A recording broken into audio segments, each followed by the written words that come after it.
आप देख रहे हैं इंडिया न्यूज डेस्क और मैं हूं आपके साथ बुलंदशाह जफरुल्लाह खान। दोस्तों, द कश्मीर फाइल मूवी की रिलीज होते ही देश में विवाद थमने का नाम नहीं ले रहा है।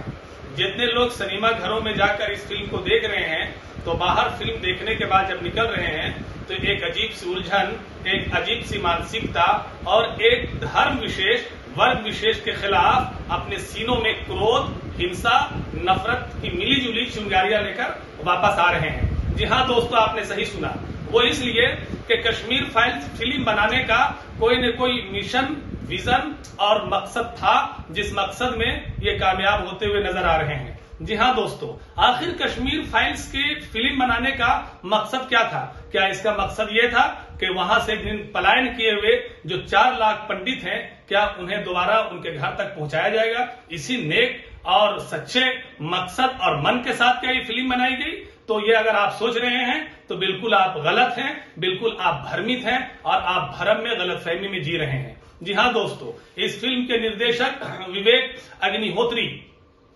अग्निहोत्री ने इस फिल्म को बनाया ही इसलिए है क्योंकि ये किसी के एजेंडा पर काम कर रहे हैं। और एजेंडा किसका है? मौजूदा सरकार का है। ये आप अच्छी तरह से भली भांति जानते हैं। अगर ये विवेक अग्निहोत्री का एजेंडा दूसरे के एजेंडे पर काम करने की नियत नहीं होती तो आज इस फिल्म से देश में दूसरा संकेत दे रहे होते। इस फिल्म में सत्य को, हक को, सच्चाई को तोड़ मरोड़ के नहीं पेश कर रहे होते और इस देश के हिंदू भाइयों को एक धर्म विशेष, वर्ग विशेष के खिलाफ हिंसा के लिए उस्काने वाला काम, घिनौना कर्तव्य अपनी फिल्म के जरिया करने का बिल्कुल ये हिम्मत नहीं जुटा पाते। दोस्तों, इस फिल्म के बनाने का मकसद ही यही है कि एक धर्म विशेष को टारगेट करके हम अपना सियासी उल्लू सीधा कर सकें और देर तक सियासी रोटी सेक सके। और ना इससे कोई मकसद ये भी नहीं है कि हम कश्मीरी पंडितों को हक दिला दें। बिल्कुल ये नियत नहीं है। आखिर बताइए, इस फिल्म के बाद क्या होगा? इस फिल्म के बाद देश में एक नफरत की और एक आक्रोश की और एक धर्म विशेष के खिलाफ एक बहुत शब्दोमत के साथ क्रोध की और हिंसा की चिंगारी भड़केगी, जो शोले ज्वालामुखी में तब्दील हो जाएगी दोस्तों। और फिर ये अपनी सियासी रोटी सेक कर देर तक सत्ता में बने रहेंगे। यही वजह है कि द कश्मीर फाइल बनाई गई और कश्मीर फाइल बनाने के पीछे जितनी हकीकत है, जितनी सत्यता है, उसको तोड़ मरोड़ के पेश किया गया। जी हाँ, देखिए कैसे इन्होंने तथ्यों से छेड़छाड़ किया है इस फिल्म के महानिर्देशक विवेक अग्निहोत्री ने। उन्होंने अपने डेटा में लिखा है कि 1989 यानी 1989 से अब तक यानी 2022 तक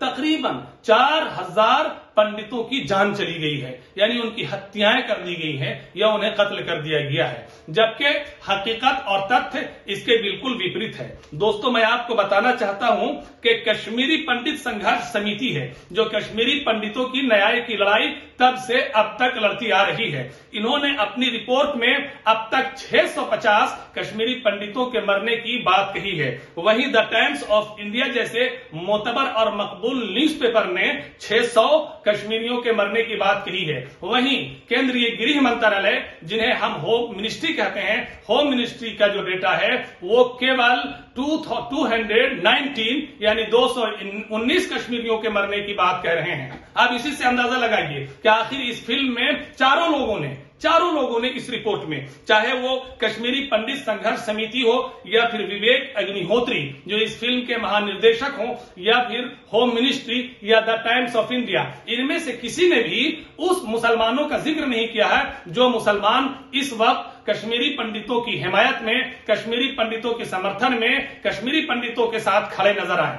जिसकी वजह से उन्हें भारी कीमत चुकानी पड़ी कि 1500 से ज्यादा, बल्कि 2000 से अधिक, अगर दूसरा डेटा देखा जाए, बहुत से डेटाज हैं, अगर बहुत से डेटा को देखा जाए तो कुछ में 1500, कुछ में 2000 और कुछ में 2000 से भी अधिक मुसलमानों को मार दिया गया, सिर्फ इस जुर्म में कि उन्होंने कश्मीरी पंडितों की हिमायत की थी, कश्मीरी पंडितों को बचाने का काम किया था, कश्मीरी पंडितों के हर दुख सुख में खड़े थे और इस हिंसा के और इस पलायन के वो खिलाफ थे।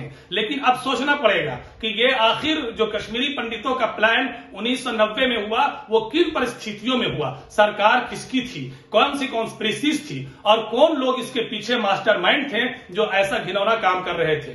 तो जी हाँ दोस्तों, वो अपने भारत देश के या कश्मीर के कोई मुसलमान इसमें मुलविस न थे, न है, और न इसकी संभावनाएं हमें भविष्य में दिखती नजर आ रही हैं। बल्कि ये पाकिस्तान के कट्टर मानसिकता के लोग थे जिन्होंने ऐसा करके दबाव बनाया, और इसी दबाव की बुनियाद पर जब कश्मीरी पंडितों को उन्होंने निकालने का षड्यंत्र रचा या पाप किया घिनौना, जिसको हम पाप कहते हैं, किसी के साथ अन्याय बर्दाश्त नहीं की जाएगी, ये मानवता के और इंसानियत के खिलाफ है दोस्तों। इसीलिए मैं बार बार कहता हूं कि एक शेर हमें हमेशा याद आता है जो मैं चाहता हूं कि आपसे भी शेयर करूं। मैं कहां हिटलर हेलाकू जार या चंगेज खान, मिट गए सब कौम के जज्बात को मत छेड़िए एक जंग मिलजुल कर गरीबी के खिलाफ, हाँ मगर ए दोस्त मेरे मजहबी जज्बात को मत छेड़िए। तो दोस्तों, जब कश्मीरी पंडितों का प्लान हुआ, जिसे आज एक धर्म विशेष की दूरबीन और माइक्रोस्कोप लगा के देखा जा रहा है और एक खास कम्युनिटी को बदनाम करने की कोशिश की जा रही है, और इसके पीछे इसके अलावा और कोई मकसद नहीं है कि इनका अपना सियासी उल्लू सीधा कर सके, सियासी समीकरण साध सके, और देश में होने वाले आगामी विधानसभा का, चाहे वो प्रदेशों में चुनाव हो या फिर वो 2024 का लोकसभा का चुनाव हो, इसमें पूरा का पूरा preference Bharatiya Janata party and company हासिल कर सके। तभी ये जब से 2007-8 से 2007 नहीं 2014 से जब से प्रधानमंत्री नरेंद्र मोदी का दिल्ली में आगमन हुआ है, और फिर 2019 में होम मिनिस्टर अमित शाह का आगमन हुआ है, तब से इसका ठेकरा वो कांग्रेस पर फोड़ते नजर आते हैं। जबकि हकीकत तथ्य दोस्तों बिल्कुल इसके विपरीत है, और वो तथ्य ये है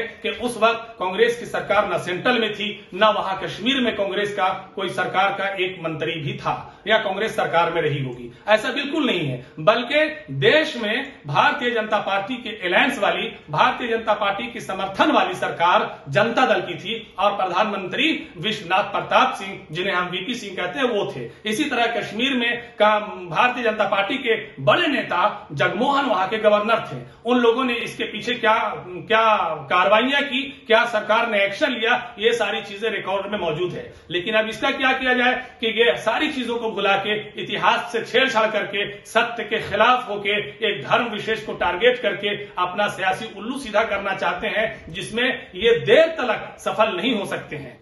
दोस्तों, हम चलते चलते अंत में ये पैगाम देना चाहेंगे, ये आपको बताना चाहेंगे, और आप ही को नहीं, हम अपने चैनल इंडिया न्यूज डेस्क के माध्यम से सरकार को भी कहेंगे कि ये जो हिंसा और नफरत की आप खेती कर रहे हैं, ऐसा नहीं हो कि इस हिंसा और इस नफरत की खेती में बहुत सारे बेकसूर, बहुत सारे बेगुनाह और बहुत सारे मासूम दब जाएं, कुचल जाएं, जान दे दें और अपनी जिंदगी गंवाना पड़े। बाद में उन्हीं दबी हुई चिंगारियों से, इतिहास के दर्पण से हुकूमत को ये बात सुनने को मिलेगी, इन लोगों की आह, इनकी फुगा और इनकी चीख।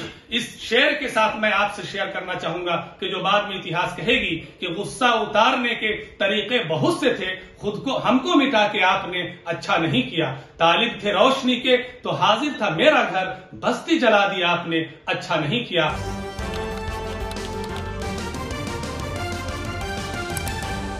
आपकी आवाज